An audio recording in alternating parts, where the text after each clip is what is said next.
और अब नीट प्रतियोगिता की बात। मंगलवार को नीट 2024 के नतीजों की घोषणा के बाद से ही नेशनल टेस्टिंग एजेंसी एनटीए पर सवाल उठ रहे हैं। इस साल 13 लाख से ज़्यादा, करीब 23 लाख से ज़्यादा छात्रों ने नीट यूजी परीक्षा दी थी और इसमें से कुल 67 ने एनआईए के रैंक में एक स्थान लेकर टॉप किया है और 720 अंक हासिल किए। इसे लेकर सोशल मीडिया पर कई तरह के सवाल खड़े कर रहे हैं। नमस्कार दोस्तों, इंडिया में हर बार की तरह इस बार भी नीट एग्जाम हुआ है मई की महीनों में। एग्जाम का डेट था 5 मई 2024 और 4 जून जिस दिन इलेक्शंस का रिजल्ट आया दोस्तों, उस दिन ही प्री मेडिकल नीट यूजी का भी रिजल्ट आया और इस रिजल्ट को लेकर लाखों स्टूडेंट हल्ला मचा रहे हैं देश भर में, क्योंकि बहुत ही अजीब चीजें घटती हुई देखी गई है। इसमें पहला है, इस बार 67 स्टूडेंट को ऑल इंडिया रैंक 1 मिली है, यानी उन्होंने 720 आउट ऑफ 720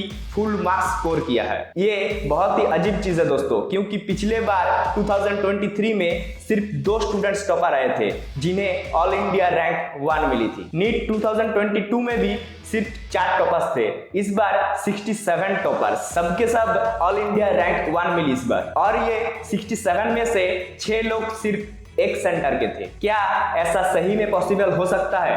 दूसरा, इन 67 स्टूडेंट के बाद दोस्तों अगले जो 2 स्टूडेंट आते हैं उन्हें 718 और 719 मिली है आउट ऑफ 720।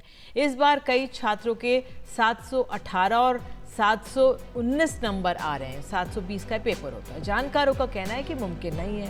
एनटीए ने सफाई दी है कि ग्रेस मार्क की वजह से ऐसा हुआ है और ये भी एक ऐसी चीज है जो टेक्निकली पॉसिबल ही नहीं है, क्योंकि दोस्तों नीट के एग्जाम में हर सही आंसर के लिए आपको मिलते हैं +4 मार्क्स और हर गलत आंसर के लिए आपको मिलता है -1। तो अगर किसी स्टूडेंट्स ने सारे क्वेश्चंस अटेंड किए हैं और उनका एक क्वेश्चंस का आंसर गलत हो जाता है तो उनको मार्क्स मिलेगा 715 आउट ऑफ 720। अगर वो एक क्वेश्चंस अटेम्प्ट ही नहीं करते तो मैक्सिमम उन्हें मार्क्स आएगा 716। 718 और 719 ये पॉसिबल ही नहीं है। ये कैसे हो गए? देश का नेशनल टेस्टिंग एजेंसी एनटीए का कहना है कि हमने उस स्टूडेंट को ग्रेस मार्क दिए हैं क्योंकि उन्हें टाइम नहीं मिल पाया अपने एग्जाम पूरा करने के लिए। लेकिन सवाल यह है कि कितने ग्रेस मार्क दोगे, कितने लॉस ऑफ टाइम के लिए, ये ट्रांसपेरेंटली नहीं बताया गया। और तीसरा, रिजल्ट की डेट को 10 दिन पहले शिफ्ट कर दिया गया। ये नीट यूजी एग्जाम का